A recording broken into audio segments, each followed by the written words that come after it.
Olá, pessoal. Professor Paulo, professor de filosofia, de sociologia.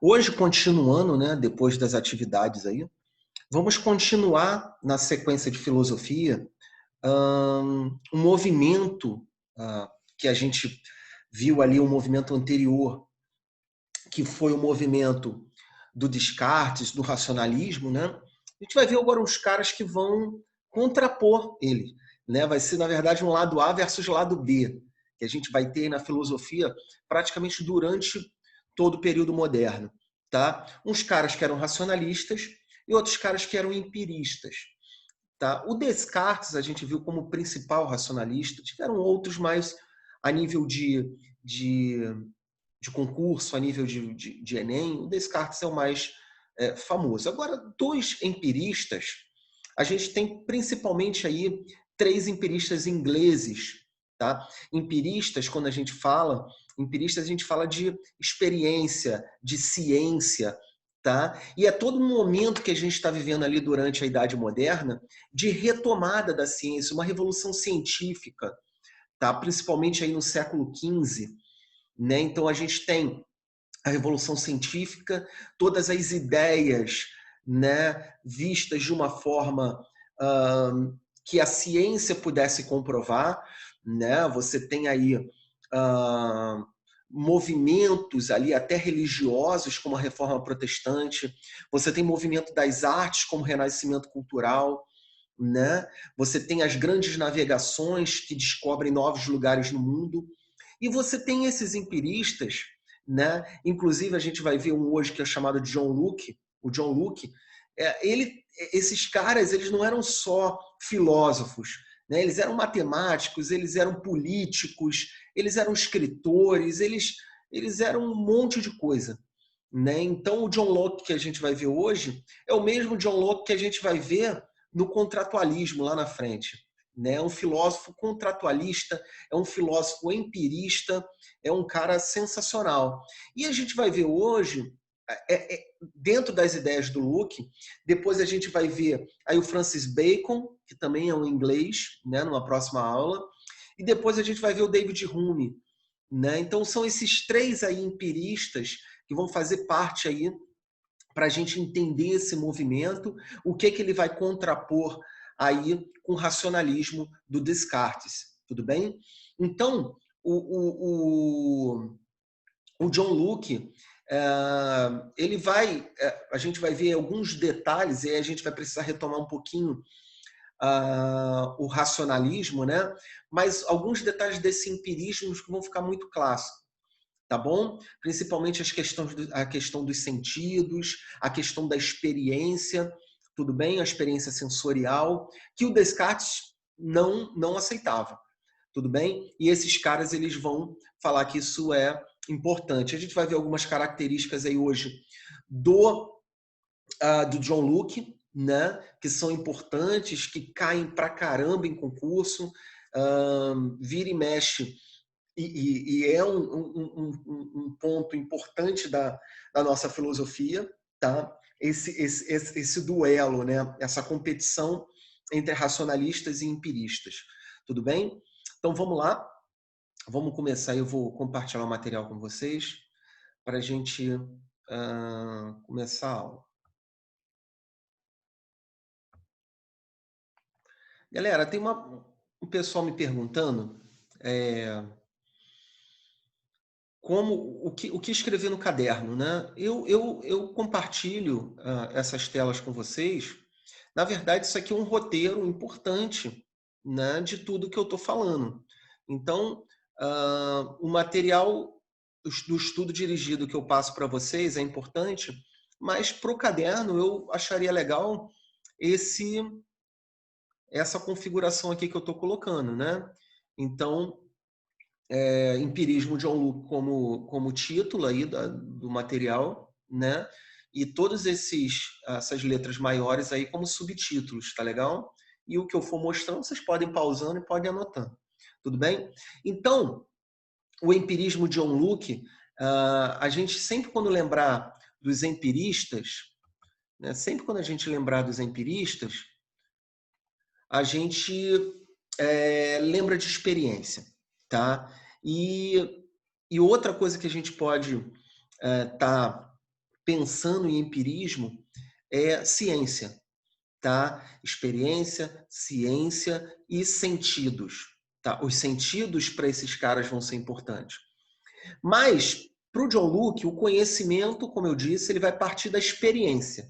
Experiência de quê? Vamos lá. O desenvolvimento da ciência moderna, como eu acabei de dizer, né, século XV e XVI, que a gente chama de revolução científica, tá? Inseriu-se num contexto de questionamentos sobre os critérios e métodos para a elaboração do conhecimento verdadeiro. O que é isso? Critério e método? Descartes. Né? Lembra que Descartes, para você chegar no conhecimento verdadeiro, você tinha que ter critérios, você tinha que ter metodologia. Lembra que Descartes era um matemático, né? Então, o conhecimento verdadeiro para ele era como se fosse uma equação matemática. Ele tinha toda essa ideia das ciências exatas, né? De prova real, né? De você comprovar através de método aí essa verdade, tá? Mas o processo de conhecer para esses cientistas, né? Passou a ser investigado por boa parte dos filósofos da época. Então, esses filósofos, eles começaram a entrar dentro dessa seara. Tá? Então, as ideias aí do Descartes, né, eram as ideias inatas. Descartes dizia que o verdadeiro conhecimento das coisas externas devia ser conseguido por meio de uma ideia evidente e certa que poderia deduzir a outras sucessivamente. A gente viu os métodos de Descartes, preciso estar falando tudo aqui. Mas o importante de a gente lembrar do Descartes é para lembrar dessas ideias inatas, que seriam ideias que teriam nascido com um sujeito pensante, que por isso dispensariam a percepção de um objeto exterior para formar o pensamento. Aí vai vir a grande ruptura. Pro racionalismo, que a gente viu na última aula, né, as ideias inatas, o cara nasce já com algum tipo de conhecimento, né? Quem nunca, né, um exemplo prático aí, quem nunca viu uma criança pequena, né, fazendo coisas extraordinárias, né? Isso vira e mexe na televisão. A gente sabe hoje em dia, né, com o desenvolvimento da neurociência, que existem possibilidades aí que crianças com altas habilidades, tudo mais, mas o Descartes não tinha isso. Então, ele acreditava que algumas pessoas já vinham com conhecimento do nascimento, né? Já vinham com aquele conhecimento inato, né? Coisa que vai ser completamente rechaçada aí pelo John Locke. Ele vai falar que não, as pessoas, como é que as pessoas podem nascer com conhecimento, né? Então vamos lá, vamos seguir isso aí. O empirismo ele reage a todas essas ideias do Descartes, né? Que dessa proposta do Descartes, a proposta cartesiana, provocou essa reação dos empiristas, né? Que tiveram defesa oposta ao falar que o conhecimento se deriva das experiências e dos sentidos. Descartes falava que os sentidos podiam enganar a gente, lembra? O John Locke vai falar, não, né? Todo conhecimento que a gente vem não vem da barriga da nossa mãe, isso não existe. O conhecimento que a gente tem vem das nossas experiências, dos nossos sentidos, né? Por exemplo, o que os empiristas falavam? Que os nossos sentidos, para o Descartes, para o racionalismo, podiam enganar a gente. Para ele, não. A gente chegar num conhecimento, a gente tinha que ter uma experiência sensível. Não é sensível de ser, né, bonitinho, sensível. Não, sensível dos sentidos. Então, o que o John Locke fala? Que essa experiência sensível é o quê? Eu vou aprender alguma coisa escutando, né? Cheirando, né? Vendo, né? Enfim, trabalhando todos os meus sentidos. Dá para entender? Então, eu consigo saber o que é uma água, não é porque eu nasci aprendendo o que é uma água. É porque me apresentaram uma água, né? Eu provei a água, eu sei que é uma água, né? Eu aprendi que a água tem esse tipo de paladar, né? Eu consigo absorver aqui, eu sei, ó, né? Por exemplo, um suco de laranja, né? Primeira vez eu tive toda uma experiência sensível com suco de laranja que hoje, só pelo cheiro, pela cor, né? Pelo gosto, eu consigo entender, né? Eu sei o que é uma música clássica, ou eu sei o que é um funk, porque a primeira vez que eu escutei, né, os meus sentidos identificaram coisas exclusivas daquilo ali, daquela música, daquele ritmo, né, que hoje eu escuto, eu consigo identificar. Então, esses empiristas, né, eles colocam essa experiência dos sentidos, essa experiência sensível, como parte fundamental da sua teoria. Tudo bem? Vamos continuar aqui.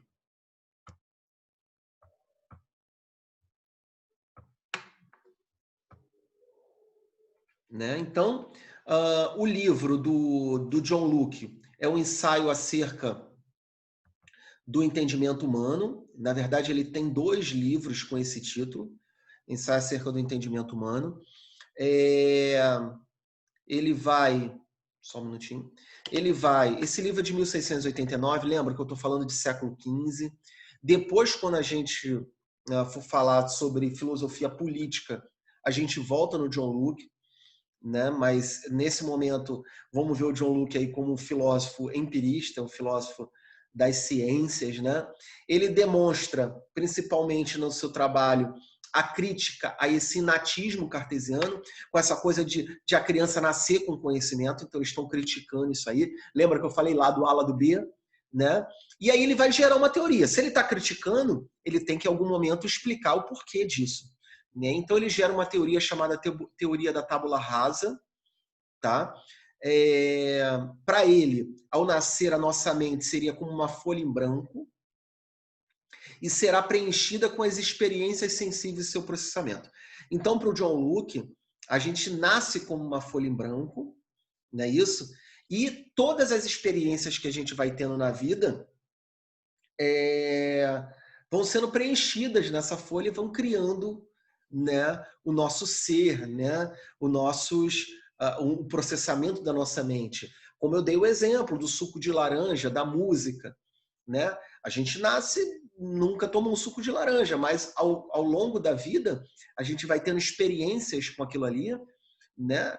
E é claro que isso hoje, galera, a gente está falando de século XXI, né? É um pouco criticado também. A gente sabe que essa coisa da teoria da tábula rasa ela pode ser questionada também, mas isso é um papo para para um futuro próximo.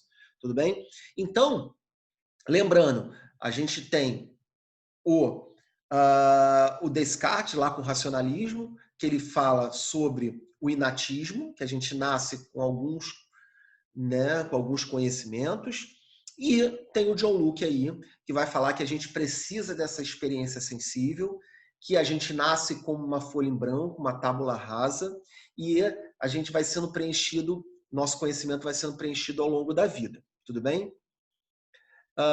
E aí as principais ideias de John Locke, que é importante para a gente, né? O que esse cara escreveu aí sobre o empirismo. Primeiro, sensação. Tá? A gente está falando de experiência sensível, a gente está falando de sentidos. Então ele fala que o primeiro sentido é uma sensação. O que é uma sensação? Gente, lembrando, isso é questão de Enem, tá? Não me recordo o ano, tá? Sensação é diferente de sentimento, tá? Sensação é algo que eu sinto na questão dos sentidos, tá? Por exemplo, eu tomei uma água, né, ou um suco de laranja, como eu estou dando exemplo,